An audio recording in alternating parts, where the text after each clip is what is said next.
Bibiliya igaragaza ko kwizera ari iki? Bibiliya itanga ibisobanuro by'ukuri by'iryo jambo mu Baheburayo 11:1. Kwizera ni ukumenya rwose ibyiringirwa udashidikanya ko bitazaba, kandi niko kuduhumuriza ibyo tutareba ko ari ukuri. Muri uwo murongo w'ibyanditswe tubona ko ikintu cy'ingenzi kiranga ukwizera ari icyizere.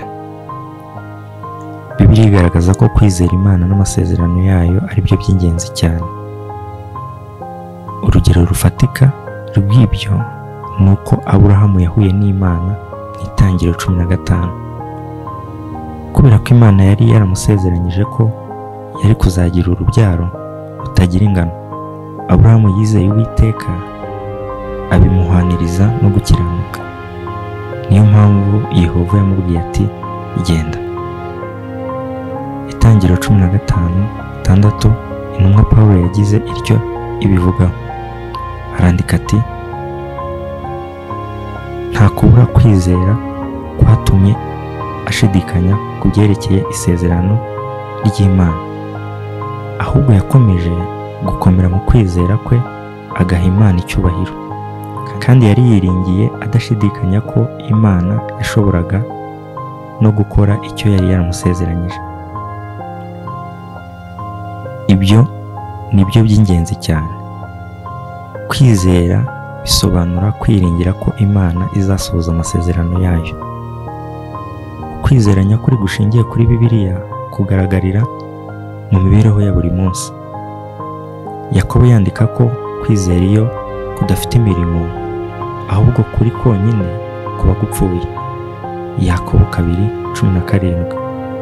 Ukwizera gukorana n'urukundo kugira ngo umuntu agaragaze mu buzima bwe ibimenyetso bifatika by'uko rubaho. Mu yandi magambo, kumvira bishimisha Imana bituruka ku kwizera. Abaroma 1:16-26.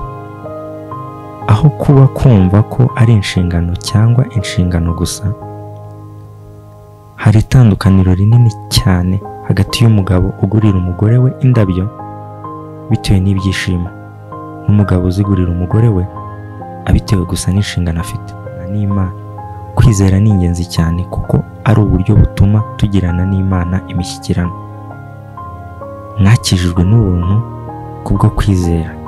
Abefeso 2:8. Kwizera niko gutuma tubona inyungu z'ibyo Yesu yadukoreye.